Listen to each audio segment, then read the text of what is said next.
अस्सलाम वालेकुम। आज हम स्टार्ट करते हैं अपना थ्योरी ऑफ ऑटोमेटा। बेसिक से हम स्टार्ट करते हैं कि हमारे पास ऑटोमेटा है क्या। ठीक है, the term automata is drive from Greek word automata which means self acting.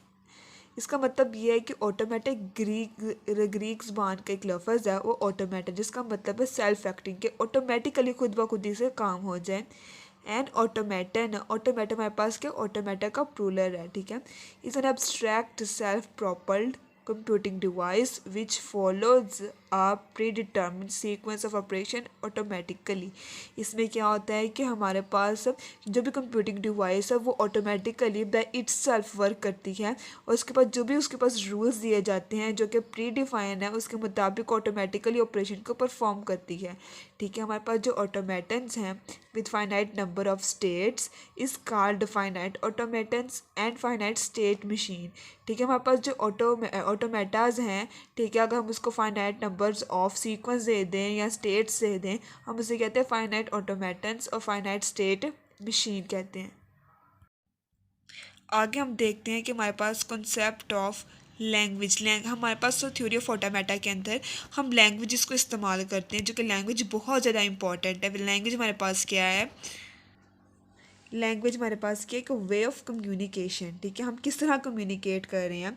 अगर हमारे पास each computer language has its own set of alphabet and rules, मतलब कि हमारे पास हर कंप्यूटर की जो भी ज़ुबान उसके पास एक अलहदा से उसका सेट होता है अल्फ़ाबेट्स का, मतलब जो उसके अंदर लेटर्स सिम्बल्स और रूल्स हैं कि किस रूल्स के मुताबिक हमारे पास जो लैंग्वेज है जो फंक्शंस हैं या प्री डिफाइंड ऑपरेशन का परफॉर्म करेंगे। ठीक है, हमारे पास ये group of letters make up a strings word और and group of string that make up a statement और an instruction for the computer. कि हमारे पास जो ग्रुप ऑफ लेटर्स हैं जैसे कि ABC, और अगर हम उस ग्रुप ऑफ लेटर को इकट्ठा करके एक वर्ड बनाते हैं और उस वर्ड से हम सेंटेंसेस या स्टेटमेंट की फॉर्म रखते हैं कंप्यूटर के लिए। ठीक है, जो हमारे पास सेट ऑफ स्टेटमेंट्स हैं, ज़्यादा सारी स्टेटमेंट्स होंगी तो हमारे पास क्या होगा प्रोग्राम। हम कंप्यूटर लैंग्वेज में क्या करते हैं कि जो प्रोग्राम हम हाई लेवल लैंग्वेज में लिखते हैं जो कि ह्यूमन के बहुत ज़्यादा करीब होती है, लेकिन हम कंप्यूटर को अंडरस्टैंड करवाने के लिए हम उसे मशीन लैंग्वेज के अंदर ट्रांसलेट करते हैं। वो किस तरह होती है, लैंग्वेज ट्रांसलेटर प्रोग्राम के ज़रिए से होती है। ये थी हमारे पास लैंग्वेज, लेकिन लैंग्वेज के हमारे पास टू टाइप्स हैं, फॉर्मल लैंग्वेज और इनफॉर्मल लैंग्वेज, जो कि हम थ्योरी ऑफ ऑटोमेटा के नाम फॉर्मल लैंग्वेज को इस्तेमाल करते हैं। नाउ अब हम देखते हैं कि हमारे पास फॉर्मल लैंग्वेज होती क्या है। फॉर्मल लैंग्वेज उसके नाम से पता चल रहा है प्रॉपर ऑफिशियल या करेक्ट। ठीक है, ये एक वेल डॉक्यूमेंटेड लैंग्वेज है जिसके हमारे पास प्री डिफाइन इंस्ट्रक्शन दी जाती हैं कि हमने इस तरह ये चीज़ें करनी है, ऑपरेशंस को परफॉर्म करना है। ठीक है, हमारे पास इसमें क्या होता है कि हमें प्री डिफाइन हमें रूल्स बता दिए जाते हैं कि ये रूल्स है और इनके मुताबिक हमने अपना जो भी फंक्शंस है ऑपरेशन को हमने परफॉर्म करना है। इसके जो कुछ फंडामेंटल्स यूनिट्स हैं अल्फ़ाबेट्स, डिक्शनरी और ग्रामर इसी तरह के। ठीक है, हमारे पास लेटर्स के हैं, लेटर्स ABC 1 2 3, मतलब कि एक सिंगल थिंग्स। ठीक है, सिंगल कोई भी चीज़ जैसे हम लेटर या सिंबल्स से डिनोट कर, सिंबल्स हैं। हमारे पास अल्फ़ाबेट के हैं, अल्फ़ाबेट हमारे पास थ्योरी ऑफ ऑटोमेटा में बहुत इंपॉर्टेंट टर्मिनोलॉजी है, ये हमारे पास आगे जाके बहुत ज़्यादा यूज़ होगी। ठीक है, अल्फ़ाबेट हमारे पास क्या एक फाइनाइट सेट ऑफ लेटर्स और सिम्बल्स, मतलब कि हमारे पास ज़्यादा सारे letters, group of letters, collection of letters को हम क्या कहते हैं, अल्फ़ाबेट कहते हैं। और हम इसको डिनोट करते हैं ई वाले साइन की तरह। जैसे कि एग्जांपल हमारे पास है एक सेट है अल्फ़ाबेट का ABCD, मतलब कि क्या अल्फ़ाबेट इंडिकेट कर रहा है कि हमारे पास क्या है 4 लेटर्स हैं। उसके बाद हमारे पास एक और है ABC तक जा रहा है, ये एक सेट है, ये इंडिकेट कर रहा है कि हमारे पास क्या लोअर केस लेटर है।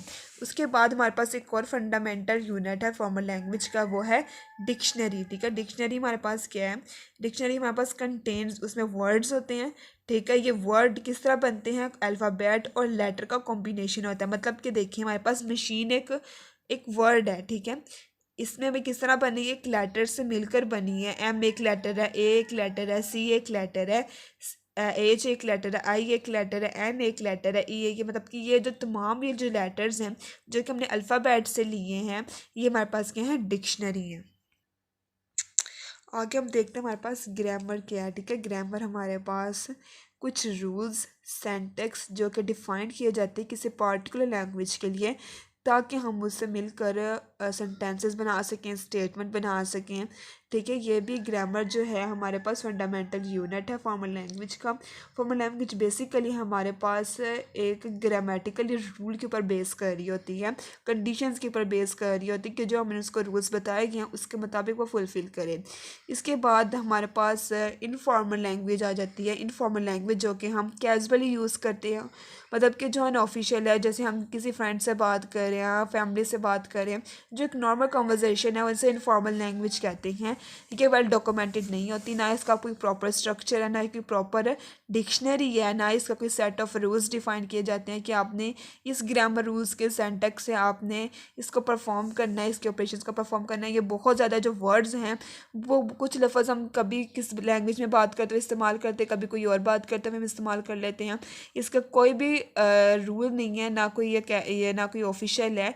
ठीक है, इसके अंदर we don't strictly follow grammar rules, हम इसमें ग्रामर रूल्स को बिल्कुल भी नहीं इस्तेमाल करते हैं। आगे हम देख लेते हैं कि formal language and the theory of automata. ठीक है, हमारे पास जो थ्योरी ऑफ ऑटोमेटा को फॉर्मल लैंग्वेज इसलिए कहते हैं क्योंकि उसके बहुत ज़्यादा क्लॉज है। ठीक है, क्योंकि हम थ्योरी ऑफ ऑटोमेटा के अंदर तो फॉर्मल लैंग्वेज को इस्तेमाल करते हैं। इसका मेनली फंक्शन क्या है या मेनली फोकस क्या है, ये प्री डिफाइंड रूल्स होते हैं, सेंटेक्स होते हैं, लेकिन इसका मीनिंग नहीं होता। इसका हम कहते हैं सिंटैक्टिकल लैंग्वेज। मतलब कि ये है कि हमारे पास इसमें रूल्स डिफाइन किए जाते हैं, सेंटेक्स को डिफाइन किया, लेकिन उसका कोई मतलब नहीं आता। जैसे एग्जांपल ले लें कि हमारे पास एक सेट है ABCD। ठीक है, हमने इसमें बता दिया कि हमारा जो स्टार्ट होगा, जो भी हम वर्ड बनाएंगे, स्ट्रिंग बनाएंगे, वो D से स्टार्ट होगा और एंड होगा A से। जैसे कि हमने इस लैंग्वेज के अंदर डी से स्टार्ट हुआ और ए पे ख़त्म, डी से स्टार्ट हुआ और ए से ख़त्म, डी से स्टार्ट हुआ और ए पे ख़त्म, डी से स्टार्ट हुआ और ए से ख़त्म। मतलब कि हमने स्ट्रिंग के तो वो लेटर्स लेने हैं जो हमारे पास अल्फ़ाबेट के सेट के अंदर हैं। अगर हम इसमें से ई डाल लें इसके अंदर तो हमारे पास इनवैलिड होगा, लेकिन अभी मकसद में वो आपको बाद में बताऊँगी। लेकिन अभी मैं आपको फॉर्मल लैंग्वेज और थ्योरी ऑफ ऑटोमेटा के अंदर आपको क्लियर डिफरेंस कर रही हूँ कि हमारे पास इसमें प्री डिफाइंड रूल्स और सेंटेक्स होते हैं, लेकिन उसका कोई मतलब नहीं है। जैसे DDA का कुछ मतलब नहीं, लेकिन उन्होंने जो रूल बताया हुआ कि वो स्टार्ट होगा D से और एंड होगा A से, हमने इसको इस क्राइटेरिया को फुलफिल करना होगा। जैसे अब ये थे कि एक और स्ट्रिंग है ए से स्टार्ट हुआ D पे ख़त्म, लेकिन हमारे पास ये कंडीशन नहीं है, ये हमारे पास रूल नहीं है, तो ये हमारे पास क्या होगा, इनवैलिड होगा, और ये हमारे पास क्या होगा, वैलिड होगा। ये है formal language. I hope so कि आप सबको इस चीज़ की समझ आई होगी, और फर्दर मैं आपको इसको टर्मिनोलॉजीज़ और लैंग्वेज के बारे में मैं आपको मज़ीद इसको डिफ़ाइन करूँगी।